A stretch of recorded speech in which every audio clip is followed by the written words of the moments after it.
स्मृति शेष, गौ हत्या आंदोलन में जब 13 साल के पंडित ओम प्रकाश को हुई थी महीने भर की जेल। बिहार टीवी संपादक Mohammad Samiullah. Anchor Bihar TV news agency Bhagalpur. Pandit Om Prakash Shastri के निधन पर शोक की लहर। मूलतः भिवानी के रहने वाले थे। वृंदावन के रमन रेती आश्रम और वाराणसी से की थी संस्कृत और कर्मकांड की पढ़ाई। भागलपुर स्थित आवास पर हुआ निधन। श्राद्ध कर्म में शामिल हुए अधिकारी पत्रकार। भागलपुर शहर के चुनिहारी टोला के रहने वाले पंडित ओम प्रकाश शास्त्री उर्फ ओम प्रकाश कौशिक का निधन हो गया। उनके निधन पर बिहार, झारखंड, हरियाणा के कर्मकांडी और पंडितों ने गहरा शोक प्रकट किया है। पंडित शास्त्री का जीवन धर्म आध्यात्म से जुड़ा हुआ है। वे धर्मशास्त्रों की बड़े विद्वान थे और आजीवन शाकाहारी रहे। सदाचार उनके कण कण में बसा था। धर्म से जुड़े आचार को उन्होंने अपने जीवन में भी समाहित किया था। उन्होंने कभी किसी का अनिष्ट नहीं किया। पत्नी और परिवार के अन्य सदस्यों को सदा ईमानदारी के रास्ते पर चलाया। नतीजा, वे पैसे नहीं कमा सके, लेकिन समाज में उनकी प्रतिष्ठा काफी थी। भागलपुर के लोग उन्हें पंडित जी नाम से जानते थे। संघर्ष की शुरुआत बचपन से हो गई। बचपन से ही जीवन में संघर्ष करते रहे। ब्रह्मचर्य का आश्रम, जिसे आप अब सीताराम पाठशाला भी कहते हैं, जो हरियाणा के भिवानी जिले में स्थित है। दूसरी तरफ यूपी के वृंदावन में रमन रेती आश्रम में संस्कृत की पढ़ाई की थी। वहां से गौ हत्या आंदोलन में शामिल हुए, जिसके कारण 1 महीने के लिए इनको जेल में भी रहना पड़ा था। 1965 में गौ हत्या आंदोलन में काफी लोगों जेल जाना पड़ा था। उसके बाद कई वर्षों तक बनारस में भी पढ़ाई की। फिर उसके बाद में उड़ीसा के संबलपुर में 2 वर्षों तक रहे। ओम प्रकाश शास्त्री देश के अन्य राज्यों में जाकर पूजा पाठ और कर्मकांड का कार्य करते थे। भरा पूरा परिवार छोड़ गए शास्त्री जी।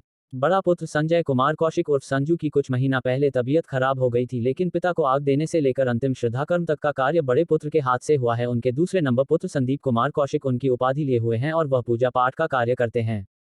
तीसरा पुत्र दीपक नौरंगी, जो वरिष्ठ पत्रकार है। एक छोटी पुत्री सोनी, जिसकी शादी संबलपुर हुई है। स्थानीय दैनिक अखबार से संवाददाता है। ओम प्रकाश शास्त्री उर्फ ओम प्रकाश कौशिक के कुल 5 भाई और 1 बहन है। बड़े भाई जगन्नाथ, जो काफी वर्षों पूर्व उनका देहांत हो गया। दूसरे नंबर बहन प्रकाशो देवी, जो अपने बड़े पुत्र रितेश के साथ रायपुर में रहती है। छोटा पुत्र कल्लू, जो अपने बिजनेस के कारोबार में दिल्ली में रहता है।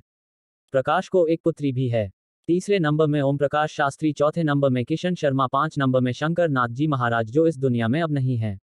इनका 2 लड़का बड़ा विशाल मंदिर, जो दादरी गेट, जिला भिवानी में धाना रोड में स्थित है। हरियाणा के भिवानी के मूल रूप से रहने वाले थे पंडित जी छोटे भाई कैलाश शर्मा, जो भिवानी में ही रहते हैं। अचानक ओम प्रकाश शास्त्री का इस दुनिया से चला जाना उसके परिवार पर दुखों का पहाड़ टूटा है। इस दुख की घड़ी में भागलपुर के प्रशासनिक और पुलिस के और पत्रकार और स्थानीय नेता ने श्रद्धाकर्म के अंतिम दिन पहुंचकर श्रद्धांजलि दी। भागलपुर पहुंचे भिवानी से जगन्नाथ जी के बड़े पुत्र पवन शर्मा और बबलू और अजय और सुरेश प्रधान और माहेश्वर भाई और छोटे भाई कैलाश शर्मा अस्वस्थ होने के कारण भिवानी से भागलपुर नहीं आ पाए, लेकिन उन्होंने वहीं से ही अपनी संवेदना और दुख प्रकट किया है।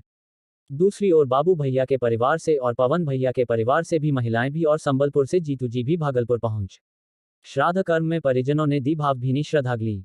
ओम प्रकाश शास्त्री के भाई किशन शर्मा भी इस दुख की घड़ी में अपने भाई के परिवार के साथ खड़े थे। 7 बहन बड़ी प्रकाशो अपने दोनों पुत्रों के साथ श्राद्ध कर्म के सारे कामों में आगे बढ़कर सारा कार्य देख रही थी।